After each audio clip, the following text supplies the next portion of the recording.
E a gente está próximo do aniversário de um jogo aí, um 7-1 da Alemanha contra o Brasil. Acho que pouca gente deve lembrar dessa partida, né?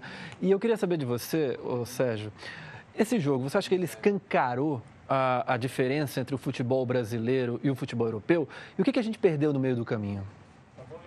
Primeiramente, o meu agradecimento pelo convite. Eu acho que foi um aprendizado para o futebol brasileiro em si, né? Porque a gente sabe que nós não temos as mesmas condições e os mesmos métodos em que o europeu hoje se prepara para isso.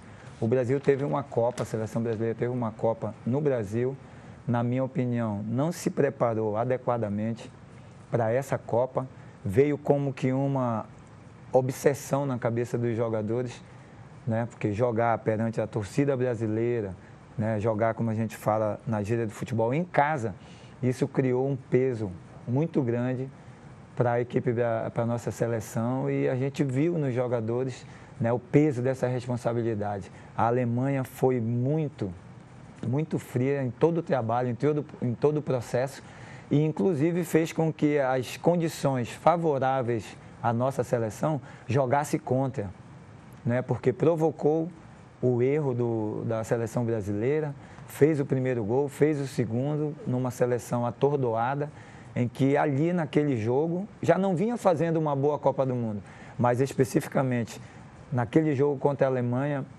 veio de cima, né, a falta de preparação que teve a nossa seleção brasileira nos diversos aspectos de futebol, e eu acho que pesou também muito a falta de preparação sob o aspecto cognitivo da nossa seleção.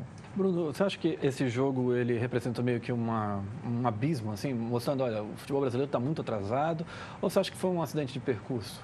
Não, acho que a questão organizacional, né? Eu acho que a Alemanha ela se organizou tanto dentro de campo quanto fora de campo, e isso ficou demonstrado justamente nessa partida em si, né? Porque ali a gente teve o choque de realidades entre o Brasil e a Alemanha.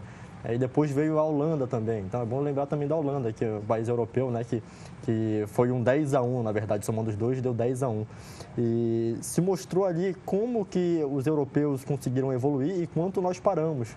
Eu acho que a questão de estrutura também ficou bem nítida ali, tanto a estrutura emocional dos jogadores, como o Sérgio disse, e a estrutura também técnica, a estrutura tática da equipe, né? O Filipão é um cara que é muito motivacional, mas a partir do momento que a seleção precisou de um desenvolvimento tático, uma alternativa de jogada para fazer alguma coisa diferente, né? Depois de tomar 3-0 rapidamente, não conseguiu. Acho que ficou muita coisa evidenciada com o placar e não foi só um acidente, né?